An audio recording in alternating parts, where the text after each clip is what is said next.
Today, inside the vault, Fred and I break down ways to apply this week's virtue as believers, husbands, fathers, and friends.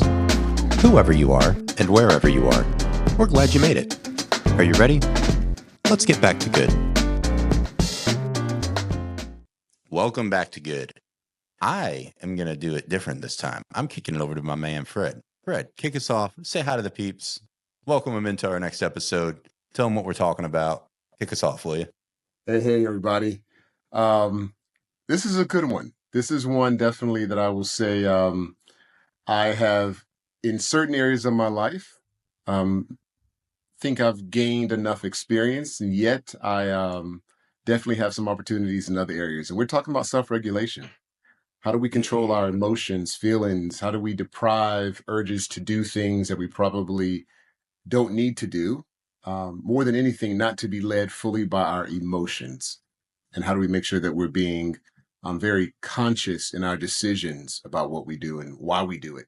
And kind of thinking about why we even started to think the way we think about things, which is probably layered in some of our childhood experiences, even adult experiences that could have impacted some of the reasons why we struggle in some of those areas of routine and self-regulation. So this would be a good one.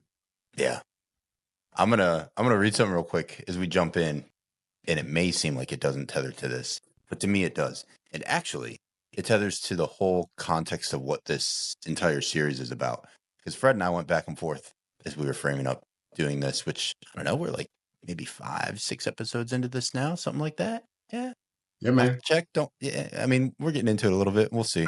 So, but anyway, and I'm gonna read this from the actual book instead of just from on a screen because I marked this specifically and I keep it marked. So this is a Bible. It sits right in front of my computer as I'm down here in my office space. But I always keep the marker on this verse because I'll be honest. Most of the time when I'm reading like maybe on my phone, maybe on the computer screen. I'm doing searching and it's easier to just like Google search or use YouVersion or something that's But I like the printed version and I just like the space and the fact that it causes me to slow down a little bit to actually flip through an actual real book. Sort of like the smell of the pages too. That's a little weird.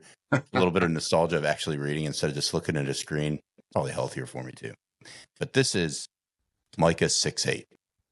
In this verse, when you're talking about like back to good, this is maybe I think the verse that Fred and I root a lot of our mindset in for this adventure we're on doing this with each other and with him for y'all. And it says, "He has told you, O man, what is good, and what does the Lord require of you, but to do justice and to love kindness and to walk humbly with your God." And that's really simple in words. In theory, it's really simple, but it's not simple. And self-regulation, for me, it boils down to that. If whatever I'm thinking, whatever I'm feeling before I do the thing or commit to following through on any sort of action, whether it's a behavior, whether it's a look of the face, a sigh. It doesn't even have to be a word most of the time. But I think that's the litmus test for me is God's already told me what's good and what he requires of me. And it's actually not that exhaustive of a list: to do justice, to love kindness, and to walk humbly with God. And unpack that verse from your experience a little bit. And you don't even have to connect it to self-regulation, but we've spoken on that verse a lot. And just as a man, like how does that sit with you? I mean, it's interesting.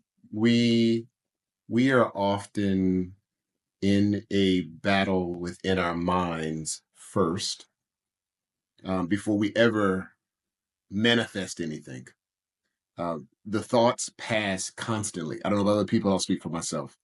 The thoughts are constantly going through my mind of what I should do and what I shouldn't do.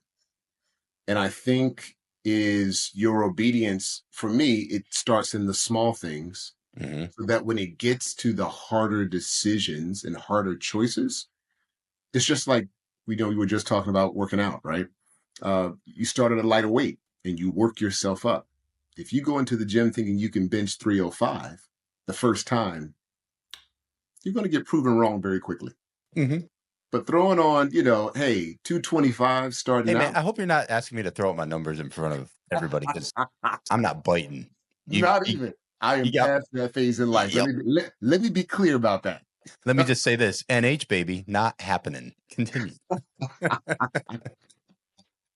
but please allow me to not be rude and interrupt you. No, no, Continue. no. That's good. Look. Yeah, we love it, dude. Yep.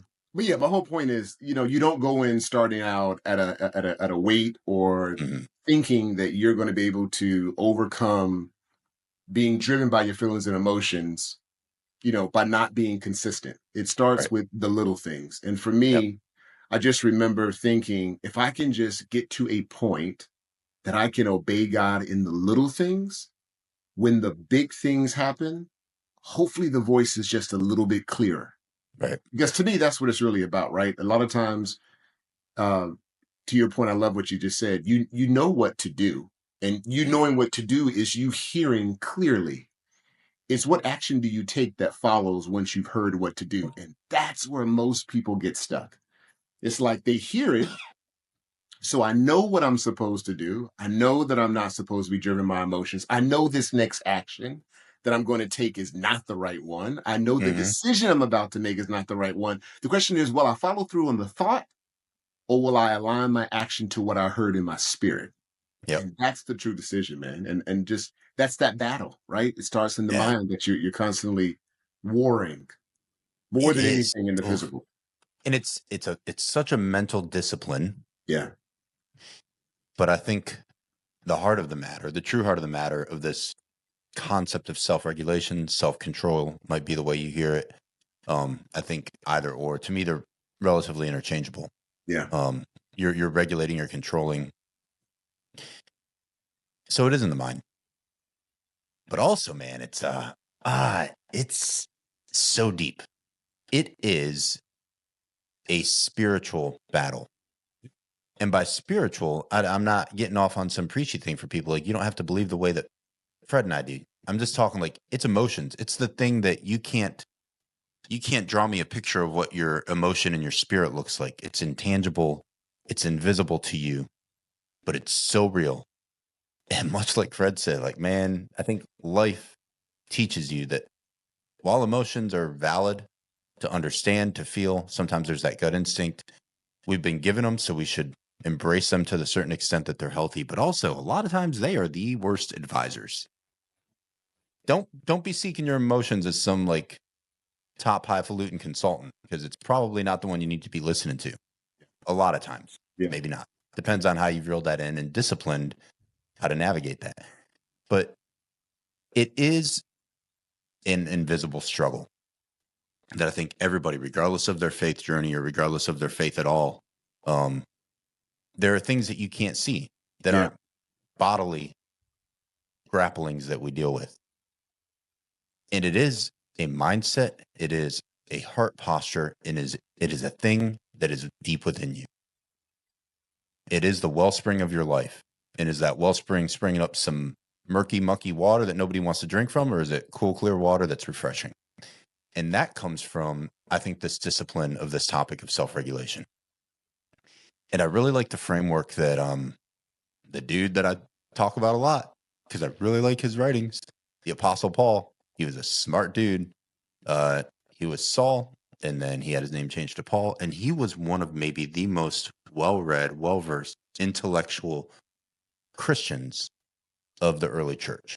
Just hands down. The man was so well-versed in different languages, different theories, philosophies, whatever. This is the way he spits it. And it's in 2 Corinthians 10. 3 through 4 starts painting the picture of what he says. And then he sort of mic drops this with what I think Fred is getting at with this mindset in verse 5. So he says, though we walk in the flesh, we aren't waging war according to the flesh. The weapons of our warfare are not of the flesh, but have divine power to destroy strongholds. So he's saying, like, we aren't wrestling against like our flesh and our blood. It's not a physical struggle to regulate ourselves. So like you can work out physically, but that's not it. Like you aren't going to gain any sort of physical stature or stamina that's going to do you any good in this battle when it comes to regulating your spirit and your soul and your heart. He goes, we destroy arguments and every lofty opinion raised against the knowledge of God, and we take every thought captive to obey Christ. So that's the way that Fred and I would choose to believe. But even if you don't want to go to that extent with it, okay, let's just dial it back at least to say, like, you got to admit that self-regulation starts on the inside, and it's not necessarily a physical thing. You can learn physical connections to it, maybe a nice analogy, but it's not a physical battle. It is a warfare that you aren't going to win with a tangible weapon. And then he goes, I take every thought captive to enter in what your purpose is. Paul's was to obey Christ. I choose to subscribe to that mindset. Hopefully, most of the time. I do my best. I'm not going to say that every action acts like that, though. Let's be real.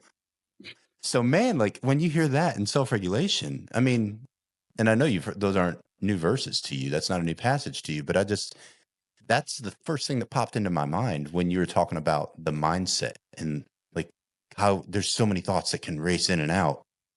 And those have such an impact on our emotions. So the way my dad used to say it is like, you can't stop a bird from flying overhead and crapping in your hair, but you can stop them from building a nest there. And I think that's the same with thoughts, unhealthy emotions. They're so intertwined. You aren't going to be able to stop them all, but you need to take those captive and chew the meat, spit the bone. Yeah. So with that framework that Paul gives us and just your own experience, how does that shake out for Fred in the day in and day out? I'm gonna give you a little bit more before I answer that one, and remind me if I don't answer that one. Oh, I'm I going to will bring you say, back to that one. You get I into will it. say, in addition to that, because I've Bring it. absolutely heard that same analogy about thoughts. What I've also learned is you have to fill your mind with the right thoughts, because if you only are fighting against not thinking about what you shouldn't be thinking about, it is difficult then to pull up what you should be thinking about if you're not focused and meditating on those things that Mm-hmm. do align to your values, your morals, whatever spiritual belief you have, right? Yep. So, on top of that, what I've also learned is if there's an area that I know I'm struggling in and I'm having that mental warfare that's happening, I've got to arm myself with something. And for me personally, that is scripture. Mm-hmm. There could be affirmations. Yep. It could be reminding myself of things in the past that God has provided or done, Right. so that I don't find myself only thinking about the negative. Because it's really hard if you're only focusing on trying not to think negative. It's almost like when you tell someone, Man. don't think about X, and immediately that's the thing you're going to think about, right? And ain't it everywhere these days? Like, that's just like flip on anything ever. Right. And that's all you're getting is because it's the sexy news. It's Yes. what's gonna Yes. sell is the stuff that's just like laced with the drama. Yes. Come on. Yes. I'm so tired of it. Yes. It's exhausting, man. So that leads into the question that you asked. So that's one, right? I will Yeah. say the biggest one, and I'll just put myself out there for a second. I think there are all kinds of fears and phobias Mm-hmm. that are constantly looming. And those fears can range from everything from um, not having enough, and that can mean anything. I'm not talking about just financial. Do you have enough love? Do you have enough friends? Are you socially connected? Are you emotionally connected? Are you doing enough in your job? Like, just there's the fear of you not being enough or having enough. Right. Then there are also the fears that are external that you're not even thinking about what you're talking about. And I think that's what you're talking about. Let's just talk about the world that we live in right now. Mm-hmm. Again, I don't know how much of the news I'm pretty sure you're hearing all of the wonderful things that are happening back in the States. Man, news But makes it it's the hot topic, baby. It is the epicenter of everyone's so conversation. let's Come just on. go there, slightly Let's for a let's be second, real. Yeah, right? let's be real. There, a lot of that information constantly filling your mind will lead you to thoughts and beliefs Mm-hmm. that everything is coming to an end. Again, Right. depending on what you believe, we know what the end of the story is, regardless of what this period of time feels like and it appears to be. But Hey, and if that's again, coming, it can hurry up and come on. I ain't gonna lie. Sometimes I feel that way too. but it's warfare, right? Yep. There is warfare that is going on when you're constantly hearing all the things that are happening. And I am not saying they're not true. That's not what I'm saying at all. What I Right. am saying is you have to guard your heart and your mind in times like these to help self-regulate yourself so that your emotions are not driving now fears in Mhm. how you respond. Yep. So again, for me, I'm selective of what I allow in my eye gate and my ear gate. And that's with anything. There are just certain things I rarely, you know, rarely listen to the news. I mean, for me to listen to the news, I have to be caught in a position where almost I have no choice, right? You're in the doctor's office, you're at the gym, right? It's on, it's playing, right? It is what it is. But I'm not personally, intentionally, Hmm. just sitting there listening to any broadcast. Let me just make that clear as well. I am Yep. selective about making sure that I am informed. So let me also be clear about that. That doesn't mean I'm not informed. I just choose to select how much information I receive and where I receive it from various sources to then decide, hey, this is what I believe the current state is. So Hmm. that's one way, right? Is Right. guarding the information that you let in. Um, when it comes down to your own desires, right? I think that's another one that's really interesting, especially Mm. when it comes down to, and I'll tell you, between my wife and I, there's always the spender and there's the saver. Let's just say I'm not the saver. Now, I am extremely, What you let talking me, about? Special Disney T-shirts we dialing up for August? this is, I don't this think is, that's a Donnie thing. That's a I will, Fred thing. I will say this. I am routine enough to put things in place to ensure that things are happening automatically. So let me just say that. Hmm. But when all those things are done, I like to enjoy myself. Yeah. And I will say a lot of times when I think about my purchases or what I'm spending money on, there is this thought that goes through my head of you don't need that now. And the fight is, well, why not? You've earned it. You deserve it. You've done it. You've accomplished X. So why shouldn't you have it? Even my own daughters would say to me, "We'll go to the store or something, and they'll see me looking at something, and they're like, "Are you going to buy it?" And I'm like, "No, I'm not going to get it." Why not, Dad? You deserve it. E- Even they're saying that to me now, right? You raised Like, them well. but the number of times, right, that I've had to honestly put the thing down, and typically it's some gadget, something that immediately caught my attention through some marketing, who knows what, right? Sure. Put it down and realize in that moment, I don't need this. And to refocus on what are my goals? What are my values? Again, Donnie and I try to establish some goals and stuff at the beginning of the year. So Right. I know what the objective is. And when Hmm. these times and opportunities come, that self regulation comes in that says, hey, don't be driven by your emotions. Right. I know your emotion wants this thing right now, but that's Hmm. not the path that you're on. That's not where you guys have set the path. So it's a daily thing. Let me tell you that. Yep. I don't think it ever gets easier because I think as you continue to get better at it, there's an opposing factor always out there. Hmm. And he will expose you to something else that now you're like, I never had a problem with this. And all of a sudden now I got an issue with this. Yep. Even dieting. I mean, it's funny. I was for years. I have been extremely disciplined in eating, and when I am intentional about dieting, for me, that I go through certain seasons that I diet, and then other times I don't diet because I don't need to. Right. Um, but it's interesting when I'm not intentionally dieting, how much I am completely off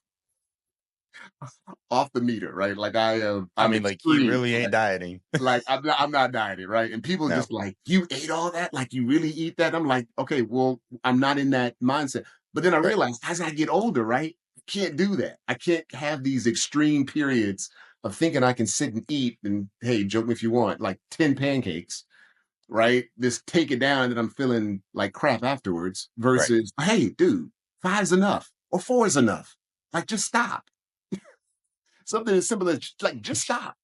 Yeah. But it's that thing of wanting it, right? It's that delaying gratification when Hmm. you know it's not good for you, but you want it. You're being, Right. to your point earlier, right? We're being driven and led by our emotions. So again, man, it's many areas.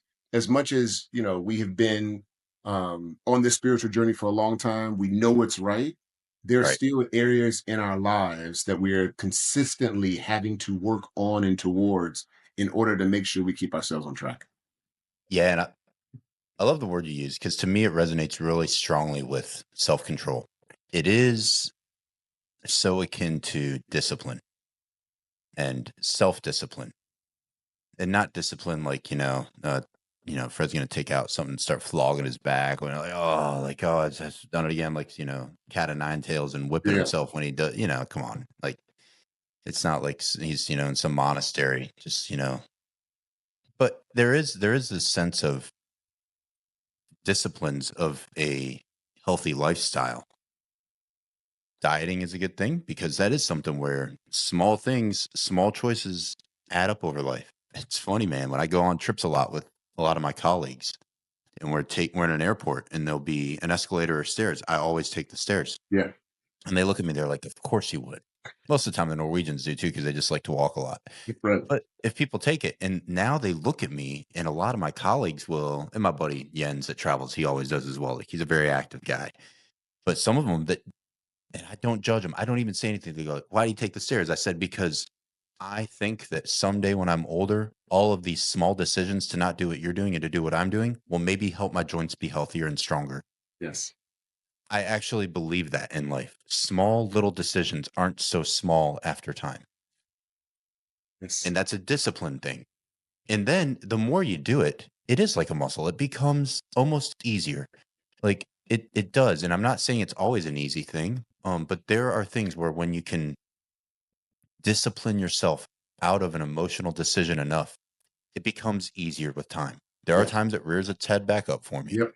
But as simple and as silly as that is, walking upstairs instead of taking the escalator, it's a healthy lifestyle. It's a healthy choice for strength because I'm blessed with legs that can walk and climb.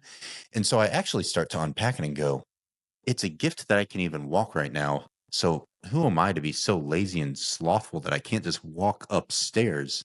And also maybe that little bit of resistance is better than none. And there will come a time that in my mind I just feel like yeah, maybe I won't be able to walk someday and I'll be thankful for all the times I enjoyed it. Or who knows? So Yeah. I'm not trying to sound like I have all of this figured out. Not even at all. But I do believe that we make a mountain out of a molehill when it comes to self-regulation, self-control. And I just challenge myself all the time. Like, how are we actually building in small disciplines? So for me, it looks like I set my alarm really stupid early in the morning. Not for any, and I won't even say what it is. Sometimes it's ridiculous. And I don't tell people about my routine because it's not for them. Right. I'm not trying to control and regulate you with my own discipline. Sit on that one for a second, everybody. Like, you don't have to go broadcasting your own stories of self discipline and self control and self regulation. It's actually for you. And if you don't know, but it benefits me and the people around me, then like you can be none the wiser and that's fine. But the time I set it for is so, hey, I'm going to get up and I'm going to go do my quiet time and do some reading. Maybe I'm doing studying for doctoral stuff because my brain is fresher after some rest than it is late at night. So I know how my body works. I know how to regulate things to be at my peak performance and at my best. So I am best early morning with unclouded thoughts. So I get quiet time. I do some reading, maybe devotional time, some studying, and I do all of that before I'm at the gym really early. And then I do my physical training because I just like to get my mind and my spirit right before I train my body. And it's not every day. There's days where I don't do it well, but it's almost every day, man. And you know this because that's how we met was like Absolutely. the 4 a.m. club at LA Fitness in Atlanta. Right. So it's and then you start realizing that, okay, this isn't that bad because it's what I do, and you sort of quiet that inner voice of whining and I don't want to do this, and you silence that down and go like, what we do. Yeah. And I do it not just for myself or like it is for me, but it's also because okay, now I am home before my daughters wake up, And I've already set a good tone and posture for my day that whatever unravels once the rest of the world wakes up, because I promise you, I'm up before a lot of the people in my time zone are, I've done my thing. And now I can have breakfast with my little girls, help take Arya to the bus stop, and my day is behind me. Yeah. So not only is it good for me, it models things for them because they know I've done it. So Yeah. they'll talk about it. Oh, daddy, you've already done the gym in this. And they know it's not some braggadocious thing. It's just, yeah, daddy does it. Why? Because I wanted to eat breakfast with you and take you to school. That's important. They know it's for a bigger cause than just self-fascination. But those little things, man, it is just a discipline issue. It's a discipline issue. And if you can't discipline yourself and you don't have any regulation over your own emotions and desires, and some of them may not be bad. Um, that's not saying that everything that you desire in your heart is ill-informed and a terrible thing, but just I mean, I think we're not the best judges sometimes of what emotions, and we can coax and coach ourselves into thinking, "Oh, that's okay." Like you said, like why not? Why Yeah. not? Yeah. Uh, Enjoy. yeah, and so I think there's a cool framework for this. And you said, okay, well, if we're getting inundated with all these wacky thoughts and all these terrible things that are just literally sometimes sucking the life out of us, sucking the energy out of us, and there's a couple frameworks that are offered in both Romans and in Philippians, which are really cool. The one is really simple, and it's in Romans 12:2. And I love this verse because there's so much that happens in the space I'm in with like developmental learning and coaching where people are talking about transformative learning. And it's cool. Like it's a good learning theory and learning model, and I have no issues with it. Every time I hear people talk about that, I always think of this verse that says, don't be conformed to this world. And this world doesn't mean, I'm not even saying that in like a bad sense. I'm just saying like the things around you, like Fred's Right. saying, like you turn on the news and you are just being pressed. And something that's conformed makes me think of just that pressure that's like conforming and molding you into something. And there's actually a very liberating thought that goes, okay, don't do that. Be transformed by the renewal of your mind. So that's why I say every morning I try to start with my mind first before I jump into a physical workout because I actually try to just live this out because I believe it and it works. So you test and discern what is the will of God, what is good and acceptable and perfect. And as I read that sometimes, Fred and I already shared like our framework for that verse in Micah, how we do this. So if God already told me what's good, to do justice, love mercy, walk humbly with God. If he already said that's good, and then he goes, oh, but you need to test and discern what's good. That's big picture good, but every day there are decisions that are good and acceptable and actually perfect if you want to choose to believe this way. Like you do have a really good plan, not just big picture to do justice, but like in your daily rhythm, what is that actual specific decision? And you can only get there by like choosing not to be conformed to all the BS that's thrown your way and transform your mind. And that sounds like in Philippians, that verse popped when you said, like, hey man, I just try to think on good things. So go check that out. Go do your homework if you care to. I'm not going to read this one to you. Philippians 4:8 talks to you about what it looks like to think on what sorts of things are helpful. And it gives you a list. So if you want to hear them, cool. If you don't, I'm not going to rattle them to you. Do your own work on this one. But Philippians 4:8 is a really good framework for like how you can transform your mindset by actually thinking on specific types of things that can then maybe unpack what is good and acceptable in those decisions. So Let me it's throw this one out there too. it's This is interesting, man. I want to hear your thoughts on this because it's like yeah, it's such a no. mindset. Yeah. I will say this. I'm about to blow us both up. So let me go ahead and say this. Josh and I are Do it. probably the worst people to talk about discipline. And let me tell you why. Because I think innately for us, it completely makes sense. And I'm speaking to all the people who this is not easy for. And Yeah, again, I'm not saying it's always easy for us, but I do think it's not. mentally we have figured out a way to ingest it and to incorporate into our lives and be consistent with it. And I think because Right. it makes sense to us, that's just the best way I can explain it. And I'm going to tell you why, what I'm really getting to. Hmm. It makes sense to us. The reason why we have been, I don't know if successful is the right word, we have been consistent Yes. in different areas in our lives of incorporating self-discipline and routine and Hmm. and depriving gratification or delaying gratification. Right. for many things, right? So let me just put that aside. Even what we do as far as our occupations, they are very routine and disciplined types of jobs, which is the reason why we're in the professions that we're in. So let me say that Hmm. once and for all. And I got to give Donnie, my wife, credit for this. It was not until I got married did I realize, and she told me, your ability to create a plan, execute a plan, and maintain and sustain a plan is not common. Mm. And the first time she told me, man, I was kind of like, what do you mean? Like, it's easy, right? You just figure out what you need to do, figure out what you need, and you just do it. Yep. But that's because for us, some people, a You're like, what do you percentage, mean you don't also do this? Everybody in the world. right? It's Right. simple, right? You figure out what you want to do, you figure out what you have to do to get it, or need to do to get it, and you just do it. And Right. I realize it's not that simple for a lot of people. This is a hard thing. If this were Hmm. simple, you wouldn't have a lot of people that were struggling with obesity. If this were simple, all of the types of phobias and alcoholism and all kinds of things that are out there, Right. right? People would struggle with. There's a reason why people struggle with certain decisions and self-discipline and routine. Right. What I will say is the only, and again, this is what Josh and I believe. We believe it is not just by our own might and ability. People use the word willpower. I would never use that word because I really don't believe in it. I Right. will say, not connected to the source. For us, it's God. Hmm. He assists us in maintaining these types of routines and the mindset and the knowledge and the desire to want to do the right thing when we are forced with an opposing decision.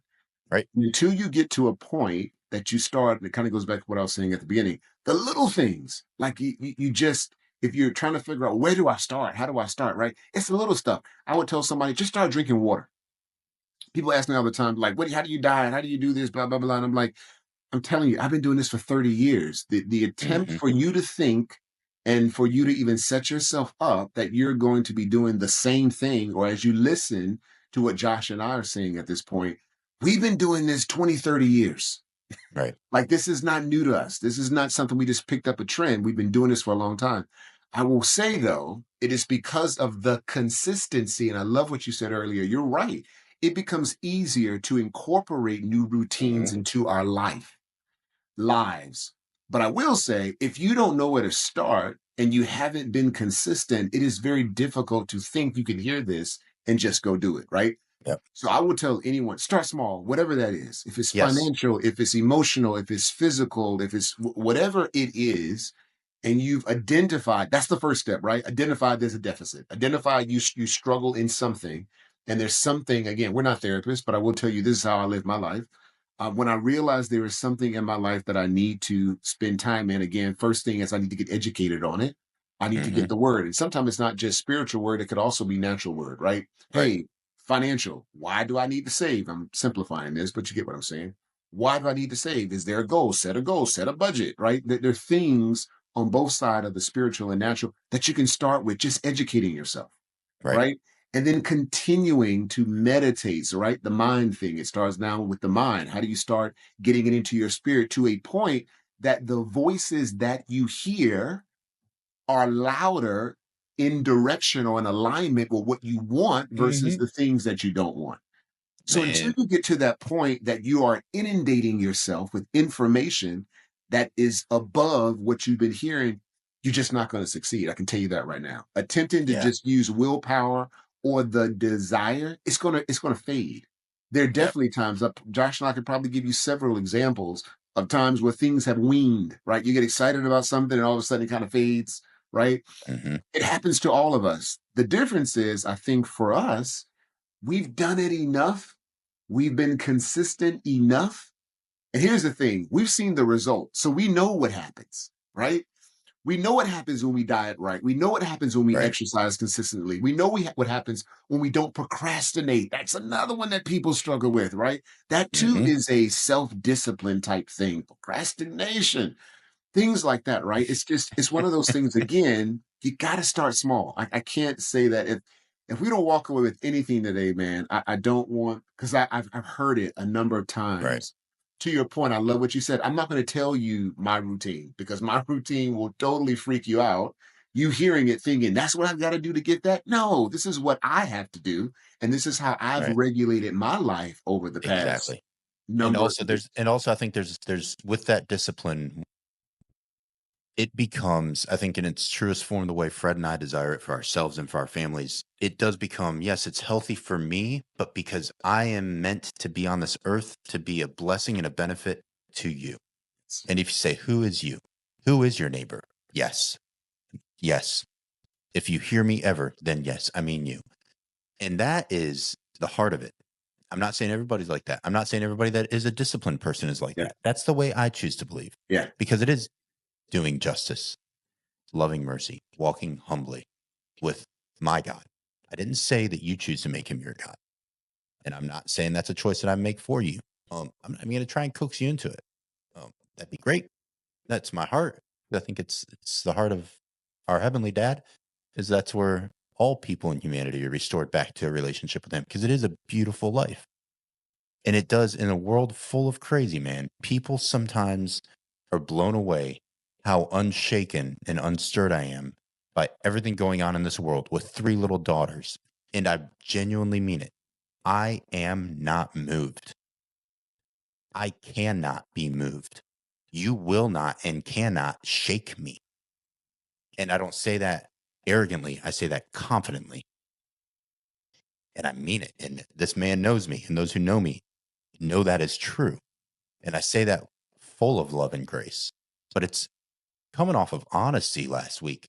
I think self-regulation, it's so important to explore who we are. And I love what you said. Like, I could keep going with a lot of literally hitting you chapter verse, but I want to hit you a little bit on the flip side of the coin that I enjoy because it's helpful. So let's talk about just like research into like the way people behave, behavioral sciences. Few people can actually say like, oh, I'm a behavioral scientist. I am one. Like, that is what I actually do. Like, I got my master's in developmental psych. I'm a PhD student in organizational psych. I just live and breathe this stuff because I really enjoy it. And I find that a lot of what I study and research really just highlights and amplifies what I already believe in scripture. Like, it doesn't contradict itself because it is a natural truth and a natural behavior that we've been given. But there's a lot of research into this self-regulation theme, and some of the highlights, and then I'll share a quote by a guy that's, a behavioral scientist, psychologist. And but a lot of these things, just a quick Rolodex of stuff. So self-regulation has been researched to be one of the least endorsed character strengths across the globe. Mm. So if you want to look at the VIA character strength, it's a really good free resource, but it's made by a brilliant psychologist. And it talks a lot about strengths and well-being and a balance of these things. Um, Self-regulation is like a muscle. It can be fatigued by overexertion or strengthened with practice. It can take only 7 minutes in a laboratory to deplete it. And this is just proven research. Like, and I know, man, you can hit me with, oh, research. Like, I could find research to back up anything. I agree with you. Like, empirical research sometimes can teeter on both sides of the fence, but this is legit research. I wouldn't be throwing it your way if it's not.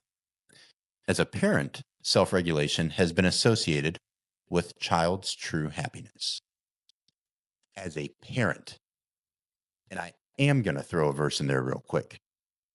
This just exonerates the verse and like uplifts the verse in my heart so much. The one that says, fathers, what are you supposed to not be doing? Not provoking your children to wrath. And a lot of times when you get a do not, specifically to you as a man or even as a woman in scripture, it's because the one who made you knows what your inclination is. And if you've ever been a dad who's been tired and exhausted and stretched, or a parent, but especially I'm coming at dads because this is who the verse is to.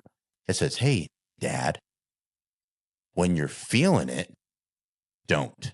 And what is the don't? Don't provoke your child to wrath, but raise them up in the admonition of the Lord. So raise them up in the way that God wants them to be raised. But then research just backs that up and says, hey, self-regulation has been associated with really happy children. So a dad who can balance the frustration and the anger And it's almost like he's provoking his kids to wrath, because then maybe it justifies his outlashing and being able to crush you. Like, that look of discipline isn't discipline. That is an undisciplined man. That is no self-regulation. If you are just waiting for an excuse to crush your child instead of steering that whole ship away from that iceberg of wrath and anger and emotional outlashings, that is not what a father and head of the home does. You should be even keeled, calm in the storm, a lighthouse when they can't find where to go. Like, maybe I'm just going all nautical with these examples because it rings to me. I was just out on the water this weekend and it was awesome. But I love that. And it just says that the research shows that it was connected with more health behaviors than any other strength, with more health behaviors. So some of the behavioral issues that you see, the most connected virtue and strength associated to behavioral issues than any other one researched, is self-regulation. And when you said, hey, it's a thinking thing and the mindset thing, I agree. But I'm going to hit you with this, because we aren't thinking machines. We are feeling machines that think. And I want to hit you with that because that came from a guy named Richard Restick, who is from George Washington University. Yeah. So think about it. Like, if you hear something, if you smell something, if you see something, if you taste something, your mind doesn't start thinking about it until it responds to the sense. So you first have to sense before you can make sense. There is first an inject before you start to think. And again, now I'm going to weave that back into, for those who might be believers, a very common verse. This says, above all things, guard your heart, for out of it flow the issues of life. So there's so much in scripture about guarding your heart and your mind.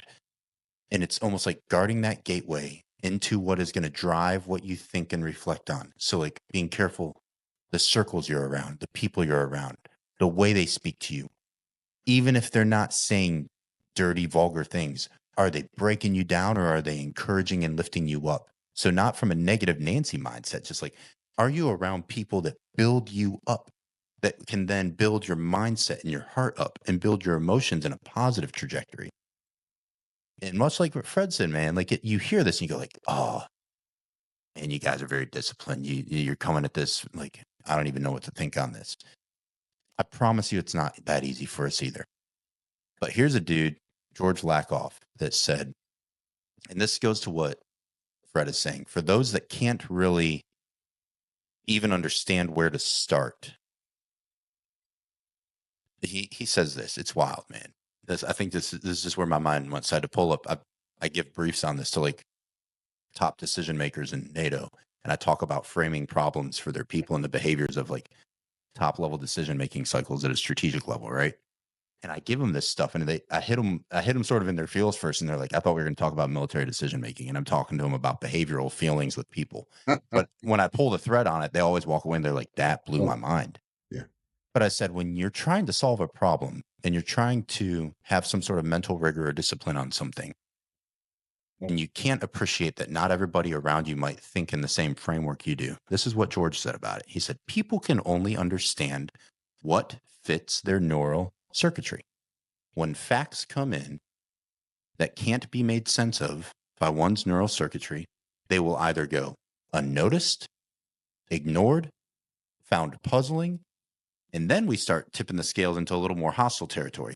Or they might be seen as false, they might be ridiculed, rejected, or if appearing threatening, attacked. And all of this is just stuff that they can't make sense of. And how much of that is today's society? We aren't even quick to listen and understand, but it doesn't fit my framework. It doesn't feel what makes me feel good. I'm starting to like get fired up at what you're saying that I don't really understand yet. So that's why we try to offer these things very calmly and graciously, because I believe in it.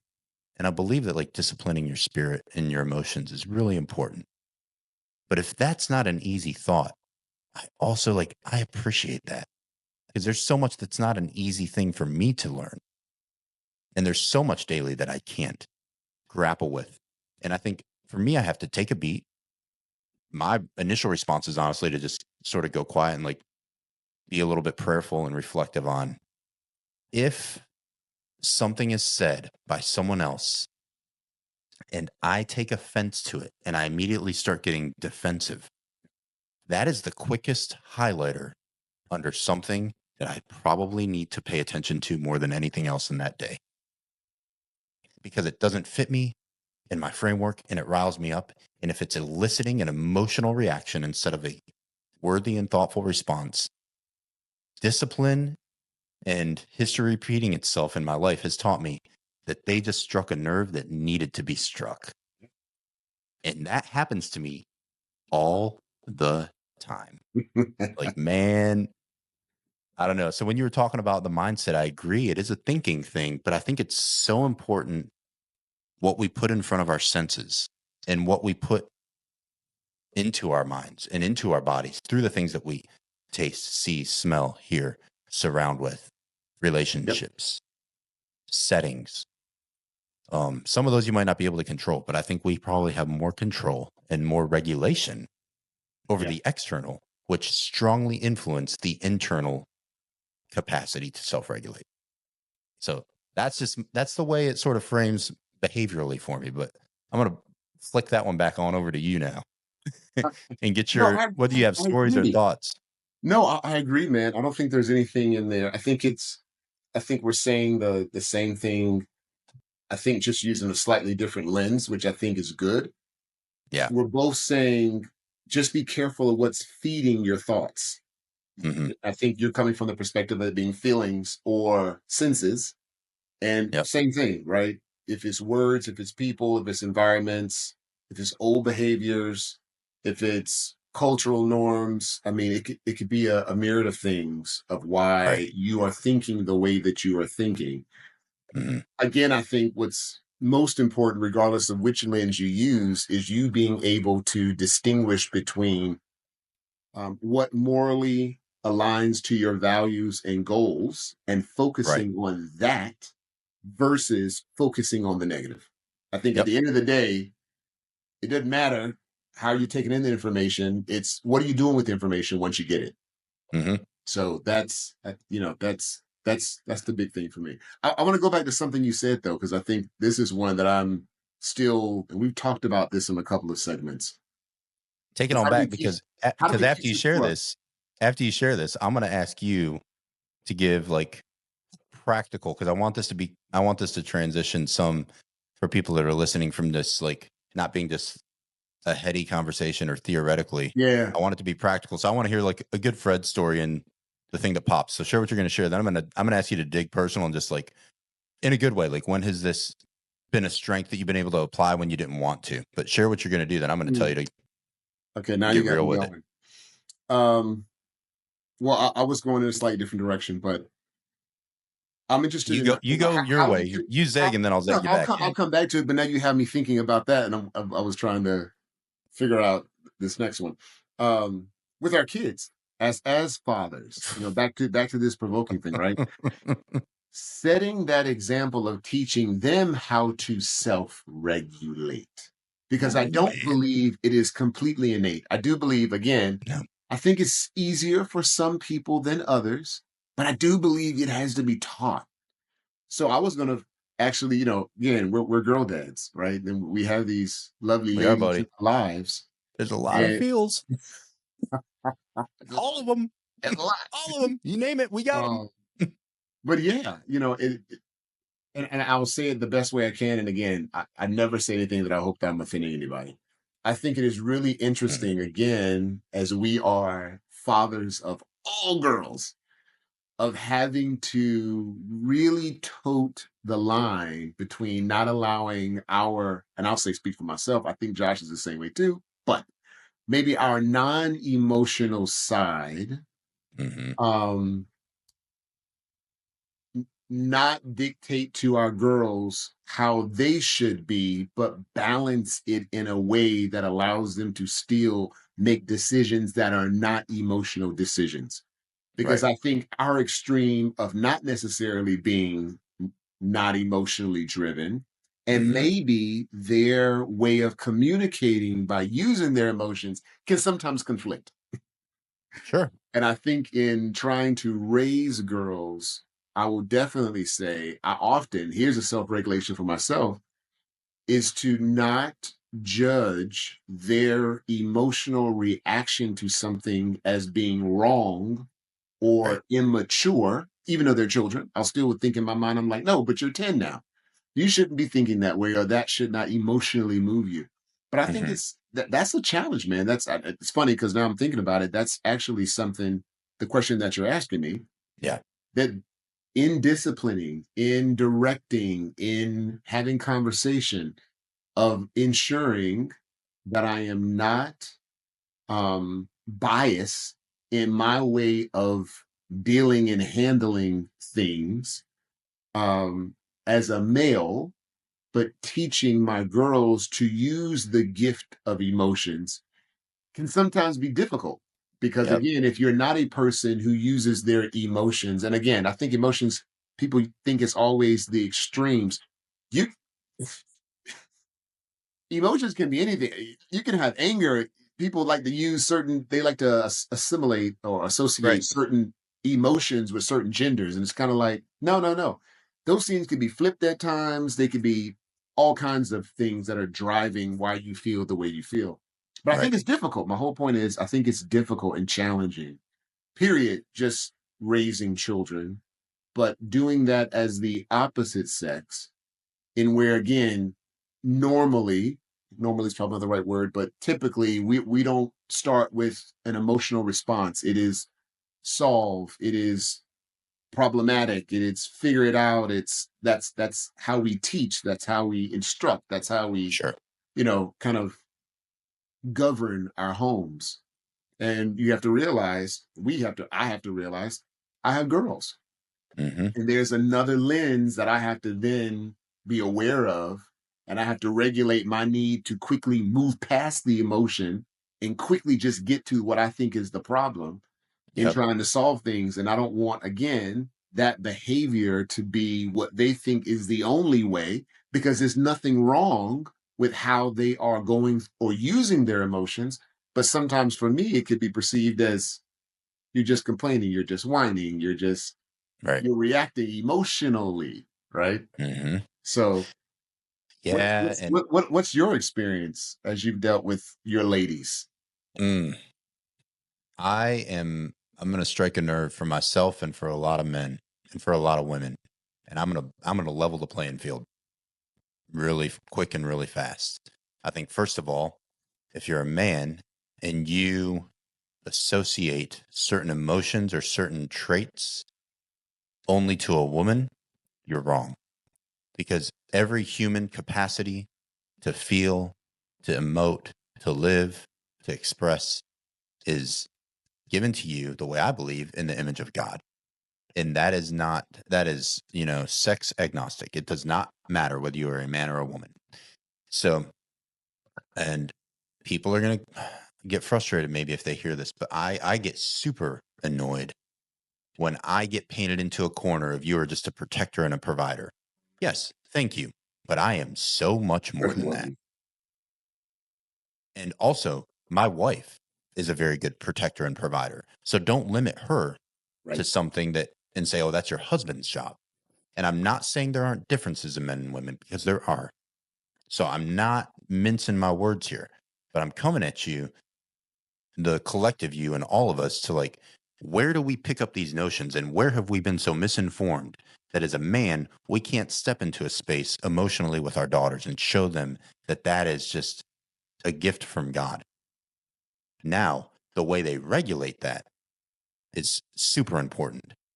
If they underuse it, the ability to self regulate, it probably looks like self indulgence. And that is not a good way to live life. Yep.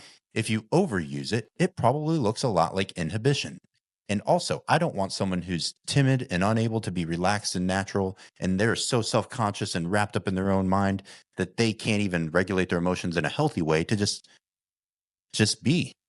So like that is the polar ends of like a well-balanced self-regulating person, is like self-indulged or inhibitions.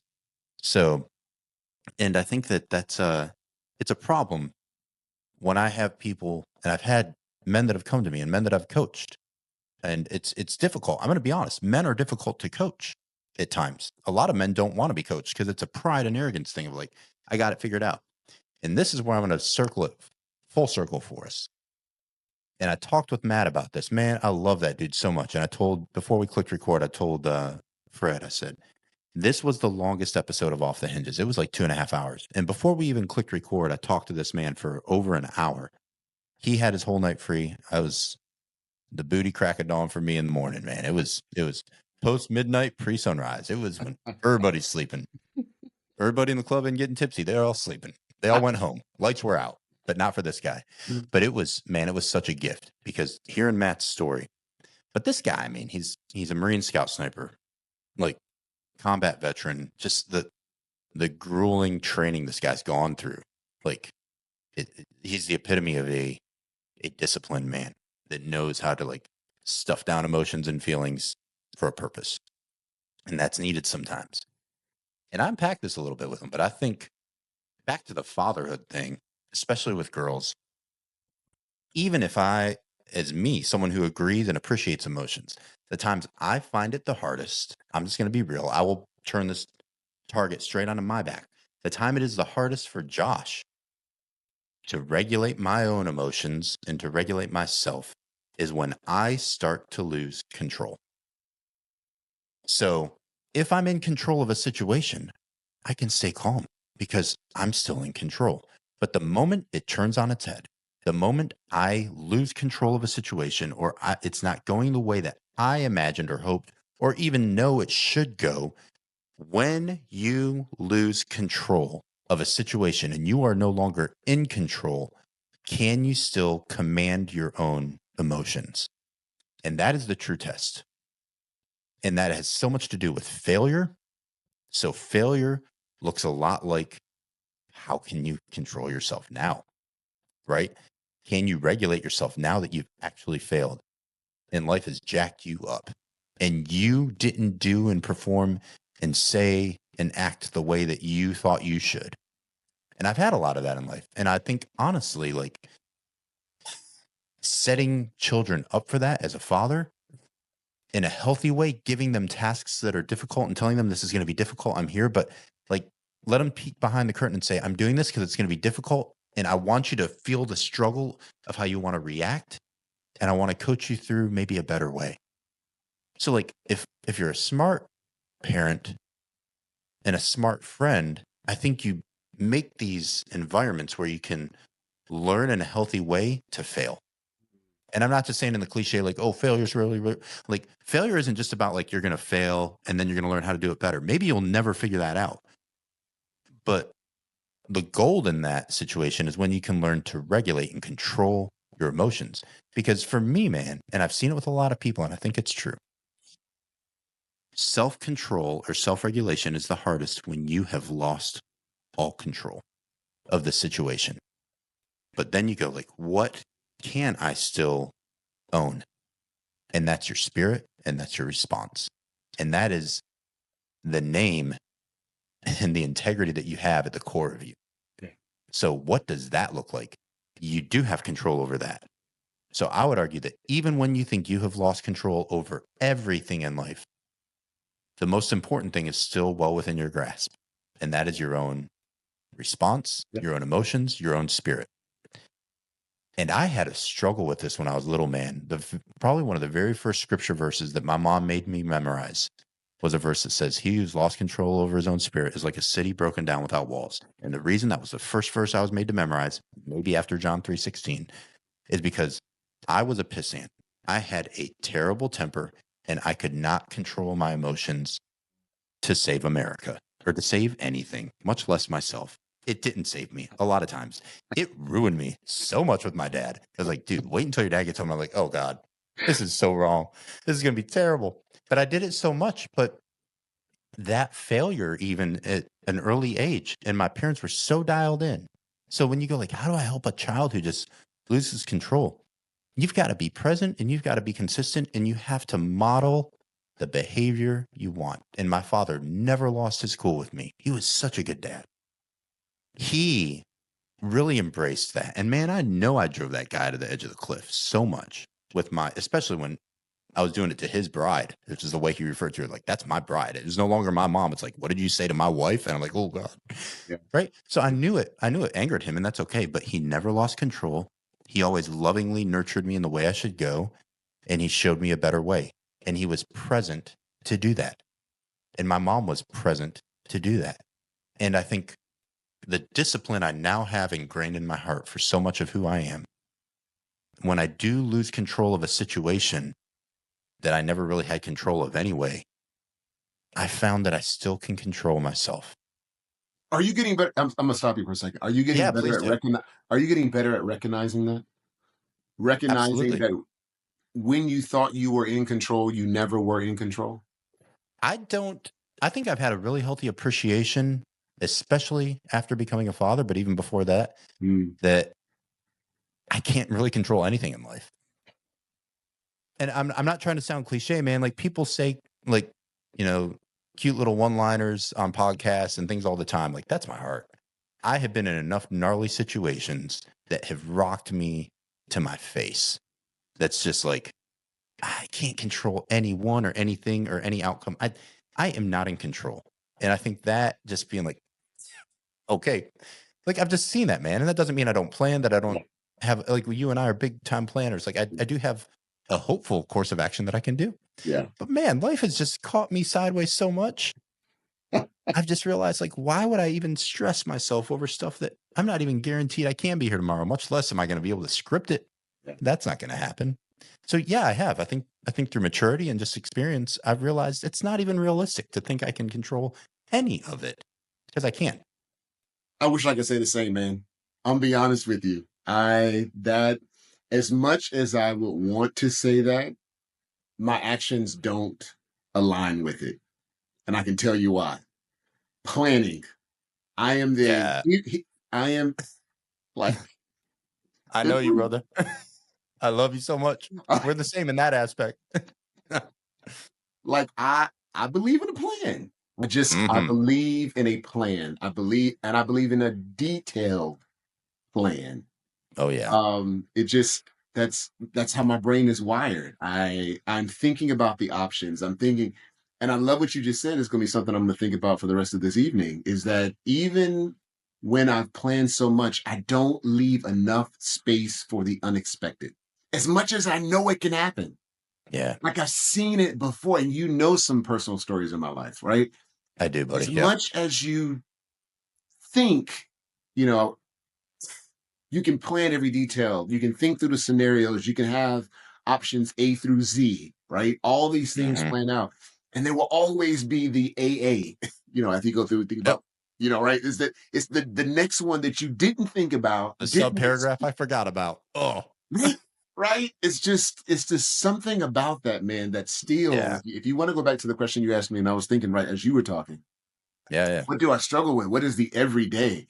It's the everyday of trying to find space to leave for the unexpected so that I Hmm. am not completely um derailed. If I could think of another word, I would, but Yeah, yeah. derailed when things don't align not only to my plan, but my Hmm. options. Yeah. And again, I go into it. Let's just be, I'll tell you more. I go into it with the spiritual mindset. Hey, Hmm. dad, show me what I need to be doing. What things should I be focused on? What things should I do that part. Yet there are times, and I like to say there are things I didn't hear because I do believe God is always speaking. That's a whole nother topic. I'm with you on that. There are just some things I didn't hear or I Yep. didn't hear as clearly, right?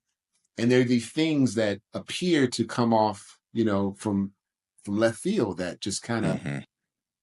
Yep. it hurts. It Hmm. hurts. And I am learning to rebound faster. I will tell you that. I think that where I'm getting better is that I'm not to a point that when it fails or doesn't go as planned, that I stay in that space for a long period of time. Right. I'm getting better at, all right, what are you going to do? That Hmm. that didn't happen. Anything you planned for is not going to happen. What's left? Right. And moving from there. And I think that's my constant I'm not gonna call it a battle or struggle, but that's the thing I'm focused on at this point in life is Yep. leaving the space for the unexpected. And then not only that, but being able to rebound even faster.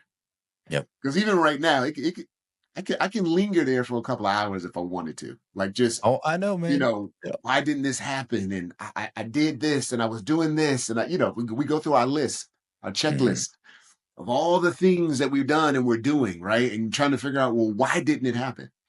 Um, but that's my everyday when I think about that self-regulation and not allowing my emotions Yep. to drive how I feel about something.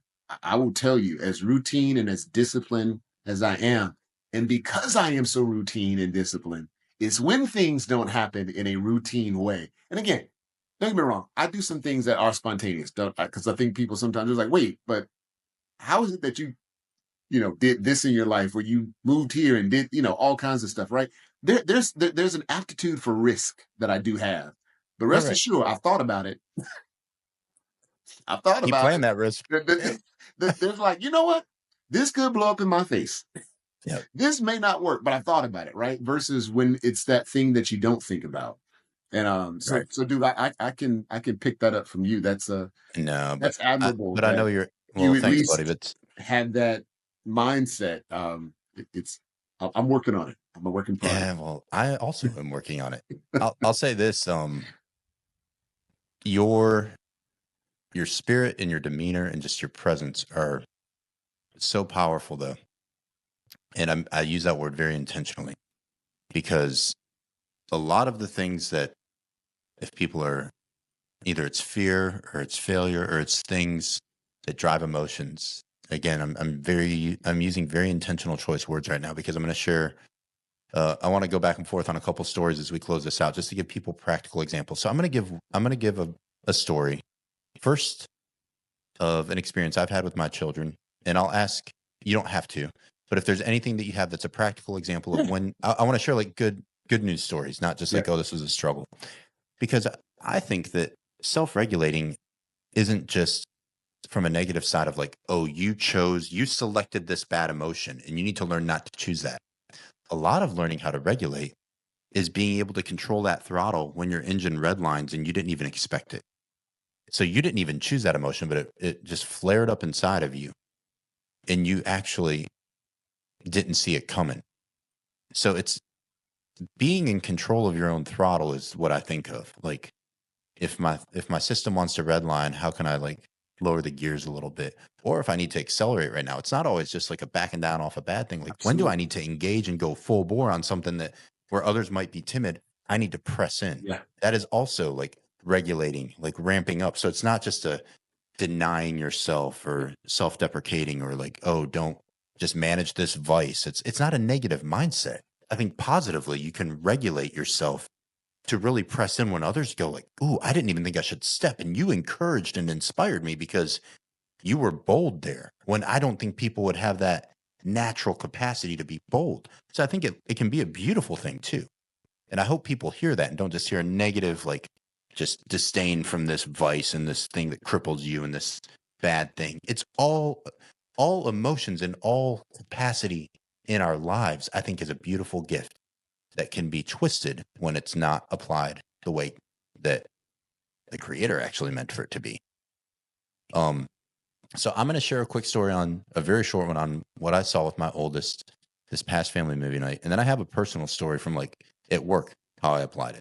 And if you have something family, yeah. and then maybe just like Fred within the job site, so that those who are listening who I think that's going to strike a lot of chords. And if you're Yeah. a young person and you don't have kids and you aren't employed yet, and you hear this, maybe tuck this one away and save it for later because it might serve you well. Because Fred's got some gold. But I value your posture, man, and just who you are as a man because you are an incredibly disciplined man. And I'm not just saying like, oh, well, Fred makes plans and he sticks to them. I mean, like the spiritual discipline that this man has, and when you meet his family, and there's like him and Donnie are one. There is no like, oh, well, you're better half of this. Like those jokes don't even flow out of my mouth to people because you are strong because of Donnie, and Donnie is strong because of you. And I see you as like one person. not just spiritually and scripturally, but I mean, I physically, that is how you all present yourselves.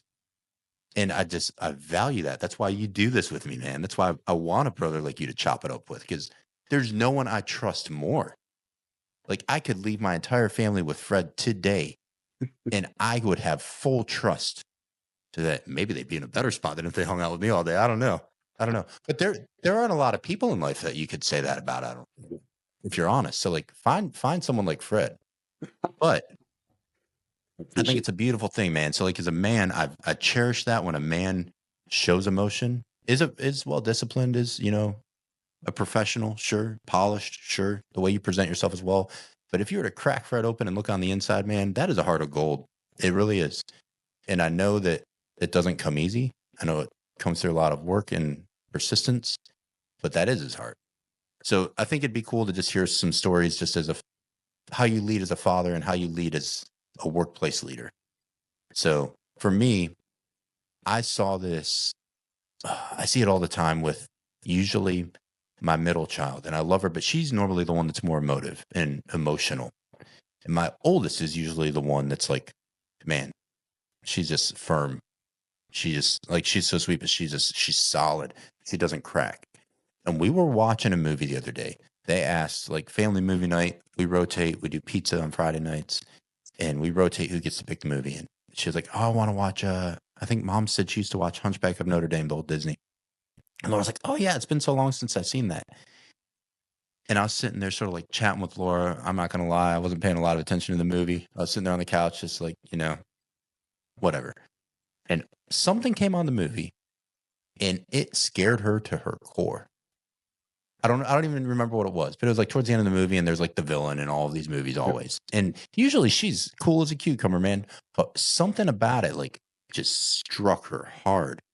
And she started crying and like borderline like yelling, almost screaming. I was like, "Daddy, please shut it off. Dad, this scares me." And she like came over and like latched onto me and like buried her face and was like crying. And it was just like from 0 to 100 immediately, man. And I was like, "Whoa, baby, I'm so sorry." So I shut it off.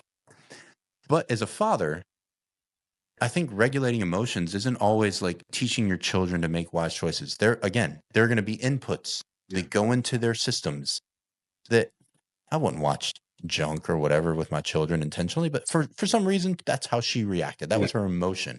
Yeah. And how do you teach a child in that moment a healthy way to regulate? So I didn't even dig too deep initially. I just had to be present. And I think as a father or as a friend or as someone who really cares about other people, you just got to be with them. You got to be there and just be willing to let them let that out a little bit. I don't need an answer. I don't need you to give me a justification for what you're feeling right now. I just want you to be able to feel it for a second and know that I'm here with you, trying to feel it with you and trying to understand it in a safe and silent space. So let me give a pregnant pause to let you work through this. And that's what I did. And then I said, "Okay, sweetie, I know you're shook up, but let's try to calm down a little bit." I said, and we allow our children to feel feelings, but I don't allow them to talk if they're just like yelling and screaming and like emotionally erect. So I said, if you're going to communicate, we need to reel our emotions in before we talk. So either we can wait until you're ready, or if you want to talk now, I need you to dial it down so I can understand you. Because I think there's a lesson there. Like, we don't communicate in shambles to other people. So I said, cry all you need to, but when you're ready to talk, I need to be able to understand you. So she sort of got it under control. I asked her what was up. And then I said, "Well, sweetie, I don't know why that scared you. I'm sorry." But she was like freaked out. And God pressed into my heart. He was like, "Hey, she says she believes in God. Ask her to pray about it." And I asked her, I said, "Sweetie," I said, "why don't you pray and just tell God? And I'm right here with you." I said, "But why don't you just pray and tell God about it?" And this is where I was like, "That's a great response. She'll do it." And this is a little bit where it started testing me. Cause like when I say you lose control, she goes, "Dad, I pray a lot to God, and he doesn't answer me the way I think. So I don't think it's going to help." And so now I'm going like, well, I think I just had the best idea ever, because I'm saying give it to God and it's a matter of the heart. And then my daughter hits me with like, "Yeah, that trash don't work." And man, I'm telling you what, I'm just going to be real. That's a real moment. That's a That's real moment. And you go, and Laura just looked at me, like cut her eyes at me like, "Ooh." I think even Laura was like, I wonder where he's going to go with this one. And so I didn't shoot her down. I didn't say that's BS. Like, of course. And I said, hey, I said, well, I said, I can understand that. I said, can you give me an example of when you feel like you've prayed and asked God something and he didn't talk to you then? Like, talk to me about that. And I didn't try to impose my own thoughts or my own space. Just let me hear her out because this is her being honest. All right, cool. And she goes, well, and it was sort of funny. And she goes, well, if it's raining here, because it rains a lot in Stavanger, Norway. She goes, if it's raining and I pray and ask God for it to be sunny and then it's not, then he didn't answer me. I'm like, okay, well, let's be realistic about like God's not just some like dispenser where you give him your wish list like a genie and he just does whatever. But I said everything. And I said, how can I frame this to where she understands? I'm like, well, I'm talking about my heavenly dad. And I think the best analogy she can understand is I'm her dad. I said, so let's think of it this way. God is our father. She said, yes. Okay. I said, I'm your earthly father, right? Yes, Dad. I said, every time you ask me for something, do I always give it to you exactly how you want it? No. I said, do I ever not respond to you? She said, no, you always answer me. I said, so does he. I said, it might not be the answer you wanted, and he might not make it sunny when it's rainy outside weather-wise. But I said, when it's something on the heart, and it's something that really is deep inside of you, you know how much Daddy loves you, right? She said, yeah, Dad. I said, the only reason I know how to love you that well is because that's how God loves me so well. That's the only place that can come from. I said, so let's just pray about it. And man, I went into like sincere and severe prayer mode. On the inside, I'm going like, God, you've got to do something here. Because there's a lot riding on this. Like, she's about to call my bluff, my spiritual bluff on this one. Uh, I'm like, this is a matter Big of funny you. moment. This is a matter of like faith for this little girl. I said, and I know you're real because I've seen you, but she needs to know it. And so I said, I'm not going to make you, but I would love for you to just pray if you want to and just see what happens. And so I said, and I'll pray with you. So she prayed. And man, it was such a blessing. And those who might hear this and might think I'm making this up, you could ask my daughter, who's an honest, open book. She prayed, and then she looked at me and she goes, Daddy, I'm starting to feel calm already. And I feel like God really loves me and that my heart feels a lot calmer right now. And I said, and it just out loud, I said, thank you, God, because I couldn't do that. And it was a moment where I needed that. He showed, in that he showed me how real he is again. Because there ain't nothing that's dialing back an emotional, screaming, crying little girl. Like that is nothing that you can physically willpower into existence or out of existence. That is a matter of the heart. And it was immediate, man. And it was powerful because it was so rare for her. And that was just, and even if you aren't a believer and you hear this, I think the model of being present, being calm, showing love to a child when they're confused, letting them feel that emotion, but showing them that maybe it's not healthy, and then just hearing them out. Don't put your own superimposed idea of what you think is going on. Let them tell you what's going on in their heart, because that's actually what matters in that moment, not your opinion.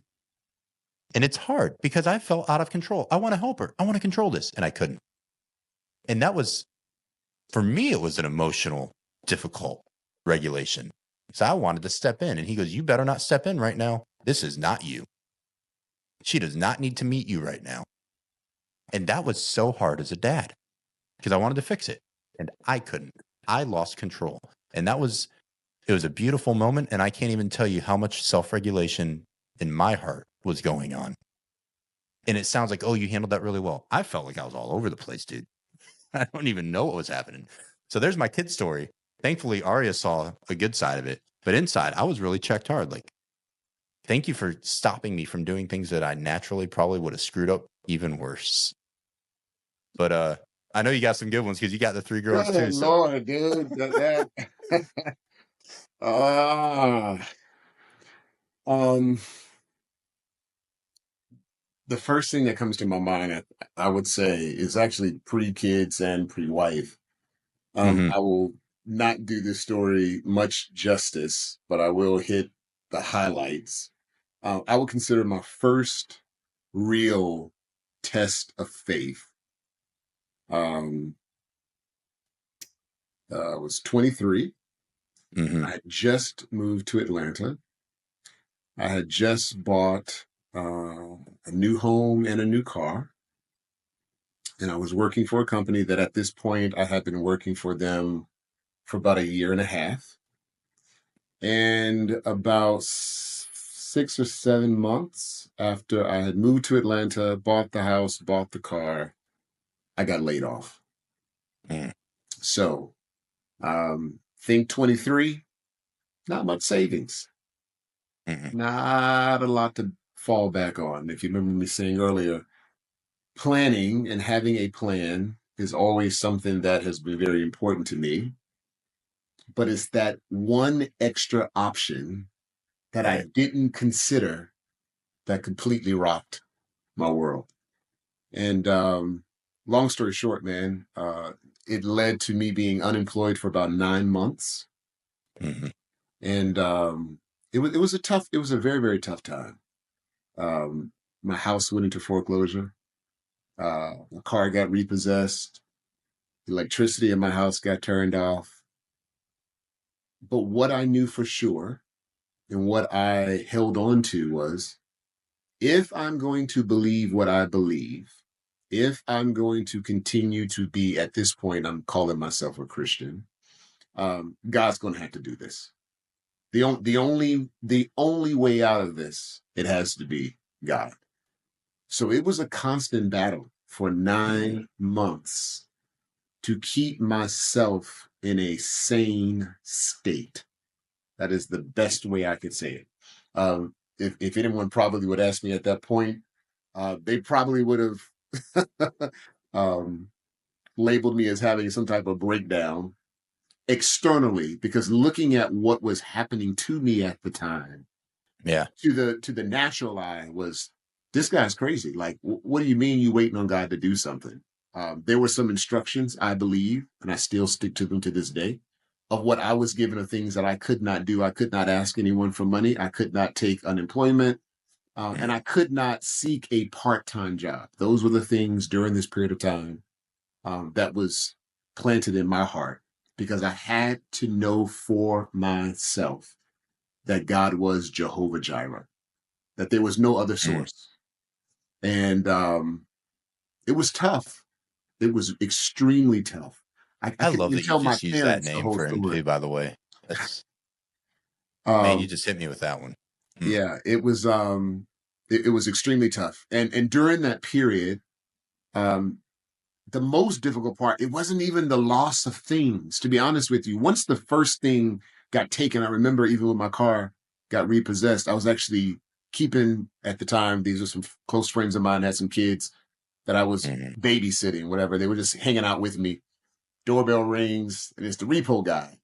And he's like, "Yeah, I've come to get your car."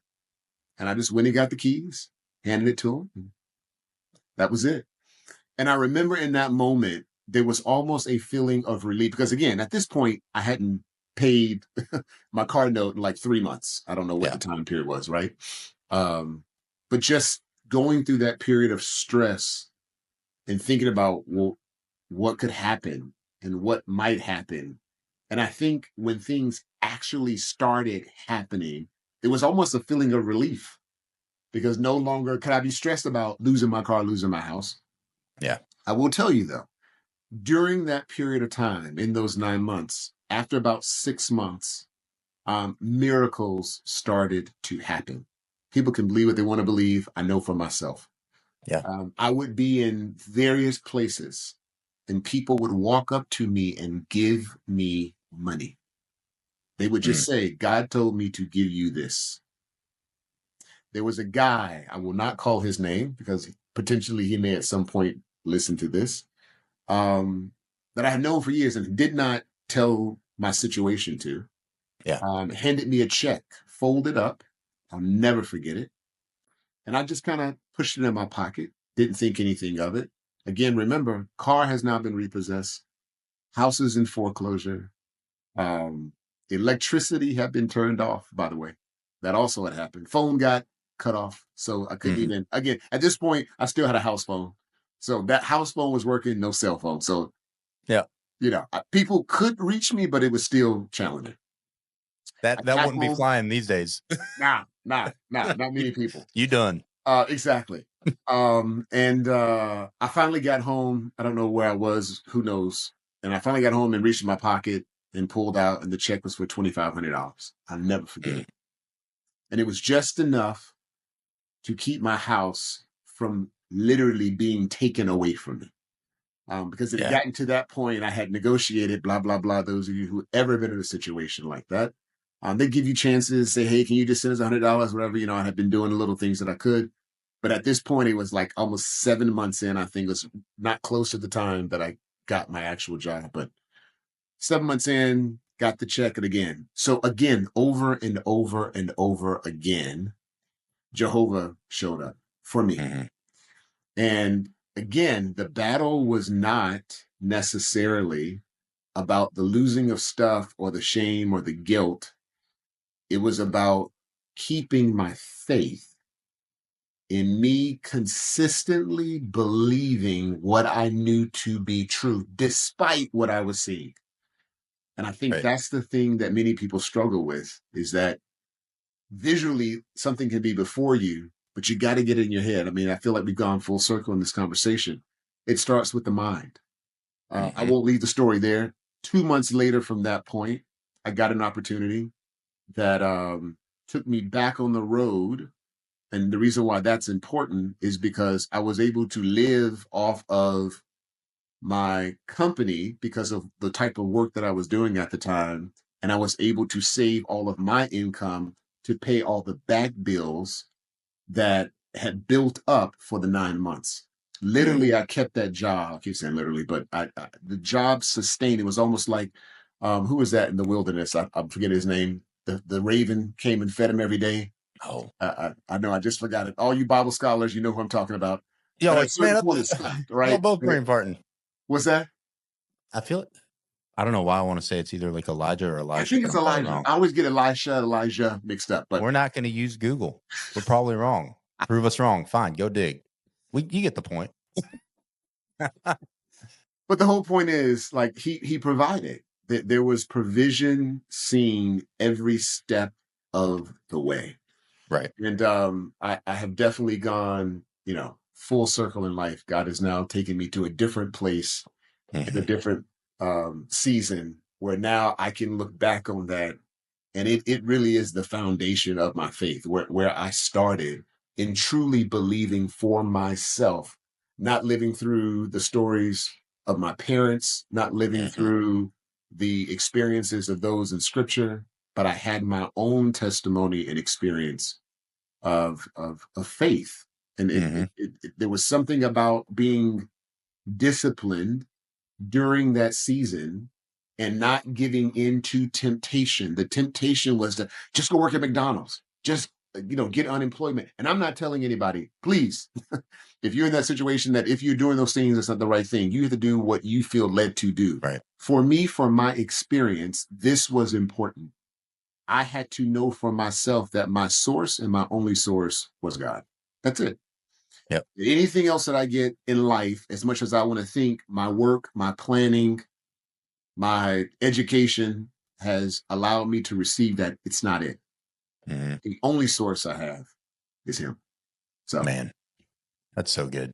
anyway, There's a. Thanks for sharing that too. That's so. When I had to inject and tell Fred, thanks for sharing that specific name that he used, Jehovah Jireh. That story, and I know some of Fred's story, but when he just used it in the context of what he just shared, I am confident in my own heart's and mind's eye that that story is what you were thinking when years ago when that Elevation song with Maverick City Music came out, Gyra, and you sent it to me. I'm going to ask a question. It's a leading question. Is that sort of like the time frame of your mind that was on your heart when you shared that? absolutely, absolutely, Yeah, because you used absolutely. it when you used it that when you shared that song with me, Yeah, and I never put those two together, but yeah. now it's just knitted, and it's like, and I love that song. But he was like, "Man, listen to this," and we'll do that. We'll send each other songs or whatever, and like you're thinking of this, which is cool. And it's encouraging, and it's always a very timely word or song. But now that holds a different punch for me because Brother. I know the Push backdrop me of at the right moment. The floodgates are going. Like I I know, just thinking about it I in know, that man. period, right? Even though that was almost 30 years ago. We're talking about Yeah. almost 30 years ago. And it's I think, still that powerful to oh, me. Sorry. I know. I love that you share that because I think that there is. I'm going to use a word. It's just a word that pops in my mind. It is about patience. It has to do with discipline, but it also has to be about the word tarry. I don't know how that pops to certain people, but being willing to tarry in a place, to sit in a space that isn't comfortable, that actually forges the ability, I think, to self-regulate and to harness your emotions, which are good, that might hurt for a good purpose. And I'm going to share something really quick. It's because I think it's really important. I find, much like what we said, I'm not guaranteed tomorrow. I don't control that there's tomorrow.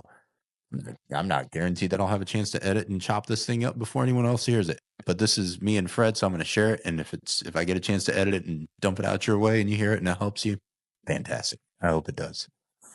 But I'm going to share something like really personal that I'll be very short. All the backdrop doesn't matter completely.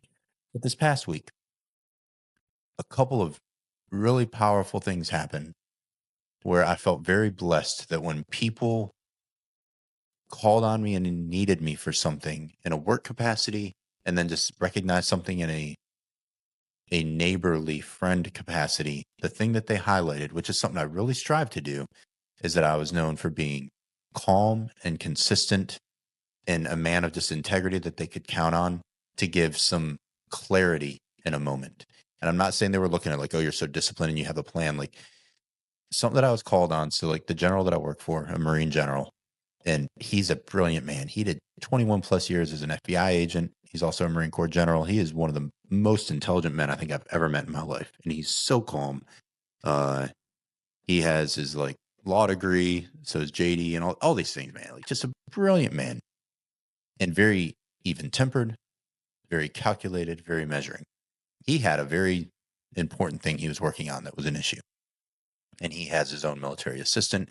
He has legal advisors, these legads, these lawyers, like so many people that are around him that are his like trusted counsel for what he does. And he sent his military assistant. I was at work and I was getting ready to go. Like it was the end of the day. I was getting ready to go pick up my daughter. And she comes walking, his assistant comes walking back to like where my office space is and goes like, "Hey, I'm so glad you're still here. Um, the general really just asked for you and he needs to see you." I said, "Yeah, of course." I said, I just got out of uniform. Like I'm in my regular like shorts and a t-shirt, gym attire to go pick my daughter up and head home. She goes, he said, "It doesn't matter if you're already changed over, getting ready to go home. Like just wear whatever you're in. He just needs you. Can't tell you how long it's going to be. Is that okay?" I said, "Yeah." So I walked in and said, "Hey, General, thanks. I'm here. Like whatever you need." I said, "If you can give me like 30 seconds, I need to call my wife and tell her she needs to pick up the girl so that we don't leave a daughter stranded at the bus stop coming home from school." He's like, "Absolutely, Josh." He said, "And if you can't, I, you can take care of your family. That's important." He's a really good man. I said, "No, of course. If you ask for me, I'm here. I got you." I said, "Just let me make sure we don't leave my daughter stranded." He said, "Yep, good." So then I come back in and I sat down and he goes, "I need you in here because I just trust your clarity. And we think similarly on things. Of course, you're another Marine." But he said, "I have a lot of people around me and I'm just going to not hold any punches with you, man. I just need your insight and your perspective because you will challenge me to think about this the way no one else will." And it was an honor, but I said, "Thank you, sir." And he goes, "But unfortunately, it's probably going to be about another 30 minutes. I just need to make sure I got you before you left." He said, I still need some things. I need to redact some things that are very important and sensitive so you don't see names because it'll protect you and them. But so I need to redact some things and then print it so that you can read it contextually without knowing the people I'm talking about." I said, "Yeah." And I just sat there. I said, "Take whatever time you need. I'm here for you." And I just sat there very calmly, like talking with his aide, sort of keeping it lighthearted, but focused. And it was like 3 minutes into it, man. And he looked over at his assistant and he goes, "You know what? That's why I called Josh in here." He was like, "I don't know if you noticed this, but shoot," he said, "as soon as you walked in this room," he said, he looked at his assistant. He said, "Claire, what did you notice?" He goes, "I mean, his overall spirit and demeanor is as soon as he walked in the room, I just felt calm." And he said, "Yes, me too." And he said, "As soon as you walked in, I just felt like we'll be fine. We'll figure this out together." And that's as simple as it was. But that right there is just like the way you posture and present yourself and the spirit you enter into a space with professionally. That nothing was said about my faith. And I don't bring that into the workspace. I don't try to like water hose people with this. Yep. But it was just noted that like you're different, you control yourself consistently, and you are reliable. I can count on you when stuff is upside down. And I have literally a multitude of counsel that he can call on anytime, and like highly trained, skilled lawyers and legal advisors and this and this and that. And it was like a legalese type thing. And he goes, I need your perspective because they aren't hitting it. And man, it was almost like it reminded me of like they're sitting there like, I need someone to interpret my dream. Go get Daniel Yeah. because I got this whole counsel Yeah. and none of them are scratching my itch. And it's the spiritual insight and the spiritual presence and the regulation that you enter into a space with, and the control and the poise. And it was encouraging, and that we figured it out. And what it was is irrelevant. But then this weekend, man, it was like God was just, I think, reaffirming, maybe just for this very episode. And I don't take it lightly that he pressed this on my heart. And I was talking with my neighbor, and we were sharing some things, and just like up to their cabin, like I told you, having a really good weekend up there for like a day and a half. Kids are playing. We're up in the mountains by a beautiful lake in Norway. It's just, man, it's literally God's country. It was so recharging for my soul. I needed it. But as we're sitting there out on the back deck, like having a glass of wine with him and his wife, kids had already gone to bed. And he looked at me. He said, he said, I just wanted to tell you something. He said, I really love you and your family, and you guys are just great neighbors. He said, and I know, and he even said this, I know that we don't really believe the same way. Like, the way you believe in God, and like we don't see things eye to eye. But he said, something I have always respected about you is that you are the most non-judgmental person I think I have ever met. He said, and you are incredibly rational. He said, I watch you very closely with how you handle your children and other people who might not agree with you. And he said, and just you are always so calm, and you always really see through to people's problems, and you really listen to them. And he said, I'm curious, how did that come to be? That you are so non-judgmental of people that are so different. He said, because I struggle with it sometimes, and it seems like it's not a struggle for you. I said, man, thank you for that. I said, it is a struggle sometimes. And I said, I'm going to tell you why. I said, when I see someone who looks different or is a different stage, I said, there are 3 very defining moments in my life, very difficult things that happened in my life that I saw. And I'm going to share this. This is raw, man. This is raw. And I'm going to do it quickly, not for the sake of being brief, but if I land here too long like you, I will probably get too emotional. So let me regulate this by being concise. I said, the first thing that stuck in my mind was the time when I was young. I just joined the Marine Corps. I was on my own, and I was doing my best, and much like you, like struggling to make ends meet. And my dad sent me in the mail an envelope that had like $50 cash in it. And it was just a quick note. And he said, I love you, buddy. I know it's probably not easy. I'm so proud of you. Do whatever you need with this. And I needed that just to put gas in my truck to drive to the unit that day. And I was like, I don't know where I'm going to get money for gas. So I don't have it all together. When it seems like, oh, you're so disciplined, you have all of this like abundance in life. Man, I've come from like scrapping it. And I mean that. Like I wore this jacket today to remind me to tell this story about my dad, because my dad bought this for $5 from Walmart when I was like, I don't know, this thing's probably pushing 35 plus years old now. Like it was literally like a shirt jacket he used to wear on construction sites, and it still looks good, but it was $5 just because I come from not having much. I come from having to work hard and just like discipline myself. Yes, but it's not been easy. That happened right before a deployment where I was exposed for the first time in my life for some gnarly things where I saw little children.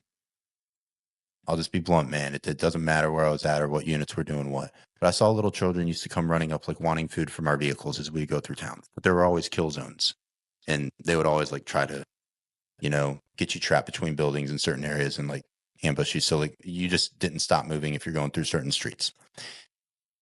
This wasn't a hostile area we were in though, but there was still, we had to keep moving. And I saw a vehicle, a couple in front of us, that threw like what they call a meal ready to eat out. And I'm not going to say it was an intentional or unintentional thing, but it went in front of the vehicle. They didn't stop. Kids went out to get the food and they ran them over. So I saw little Iraqi children get run over, mauled over by a vehicle, and people just kept moving. And I was in the back of this other vehicle, like watching out, holding posts. And I was like, man. So I watched I'm a young 18-year-old boy in a very tense, combative type mindset. Like, what's going on? Everything's upside down. A lot of feelings of emotions, of out of control, fear, anxiety, just riddled, but trying to be strong and poised. And then you see this and you see these little kids, and that just ripped my heart out. I said, and then I could fast forward to Afghanistan, where I watched little children who don't have legs because they walk around in their little huts where there's still like Russian anti-personnel mines from when Russia was in Afghanistan. So like this whole like Middle Eastern lifestyle, just always at war, always people fighting them. These kids are just born into this society where that's all they know. And I said, man, I've seen some people that look so different than me that maybe a lot of people would hate on. And it just actually broke my heart. And I said, and then the last thing where I've heard a lot of people, I told him, I said, I've heard a lot of people, even in Norway, talking about, oh, the homeless here, if you go to like a bigger city, or how are the homeless in, Southern California. I said, let me tell you something. And I think maybe people that listen to me that know my dad may not even know this. The last days of my dad's life before he took his own life, he had cheated on my mom. So she basically like kicked him out of the apartment that they were in. And then he was living with the woman that he was having an affair on my mom with. Well, that relationship disintegrated and she kicked him out. And someone that worked with him saw my dad in the last moments, like the last days he was alive, living out of his car, homeless with his dog. And man, that breaks my heart. So when I see people where other people are so quick to judge the story, and I really just try to enter that space with a little bit of love and compassion and grace. And that's the regulation of my own emotions that I have to reel in, where I want to be quick to judge. And I'm like, let me be just and love mercy and walk humbly with my God. So that is bringing it back to Micah 6:8. Let me be just in listening to this person and hear the whole story. I'm not saying they didn't make bad mistakes, but who hasn't? And let me love mercy. I'm not talking about just grace, but like, let me extend something that others think they don't deserve. I'm not just talking about love. I'm talking about, let me not throw judgment and stones. Yes. And let me just walk humbly. Let me tarry with this person for a moment. Let me pour some love into their hearts. Like, I think that's the person I want to be known as. So when I heard that from my boss, when I heard that from my neighbor, and I don't say that to stroke any ego, like it humbled me to the point of just like almost breaking me on the inside of like, that doesn't come from me. That's not a natural Josh response. The natural Josh response is to jump on board and like drag on people that ain't like me. And man, why can't you be better? But then when you strip it down, my dad, who I love dearly, was in that same homeless position. And then he took his own life. That's tough. That's tough. And so once you realize that like everyone has their thing, everyone struggles with these emotions and these tuggings of the heart and these vices and these desires. We all do. And none of us have it together. But I love the beauty of what Fred said. There are simple things. If you want to diet, maybe just drink more water. Like, take some small steps. And I'm not even saying a faith-based thing. Just like find some small things where it's a little bit uncomfortable. Challenge yourself to be okay being a little bit out of control of the situation. And when you feel like you're out of control, what is your identity that you choose that will drive an action that's not chasing a feeling, that's chasing a purpose of like, this is the obituary I would want you to write about me, and I'm going to live into that today.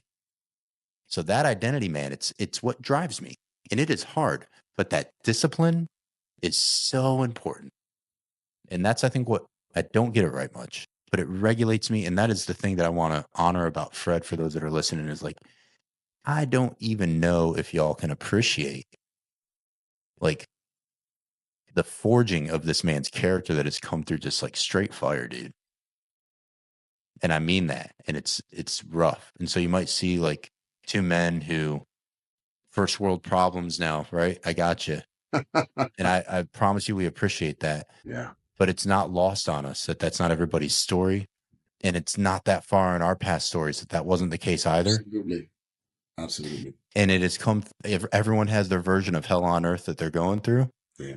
And I think that's where my heart is just like, I'm honored that I could have been known this past week by being someone who brought poise and calm and clarity.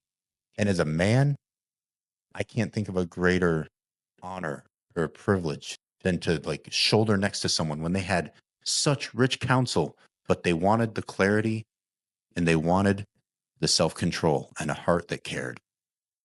And I'm telling you, if anything, if you step into this week and you don't know how to reel it all in, but you really want to regulate yourself well, start by just opening your ears and trying to love someone well. Start in the home first. It's a good one. But it's that's where my heart is on it, man. And those stories really just like your story about your situation with struggling to make ends meet, like everyone's got those in their own way if they're honest. And I love you for being honest, man, because it's not hard for you to share because I know it's who you are, but for others it's difficult. So I value that you're in a position of strength and of poise where you can share that so freely with whoever wants to listen to us. Because I think it's real and it's raw. But it's never just for us, man. It's always for somebody else. No, it's not. It really isn't. But as we for our families, I for all of your little girls and my little girls and all of these things, it's always for them too. And I just hope they feel they can start making those connecting files in their minds and in their hearts. Maybe one day as they look back, maybe after we're hopefully done gone long before they are. Because I would hate to live without them, firstly and selfishly. But I hope they could look back and be like, "Ooh, that's what Dad was doing. Ooh, that's what Uncle Fred was doing. Ah, it makes sense. Oh man." So it's I'm gonna turn this over to you and whatever you got to close us out, whatever's on your heart, and then we're gonna call it a wrap. But this has been it's probably the most difficult and I think the most impactful thing, honestly. So over to you, my friend. What you got? I have nothing else to say. It has been said. Oh man. Selah, brother, you closed that one. That was you nailed it. That's the heart, dude. Nothing more. It is. It's a matter of the heart, baby. Love you, brother. I love you too, my friend. Hey, get back to good. Regulate yourself. Throw your inhibitions to the wind. Don't overindulge. Find a good balance.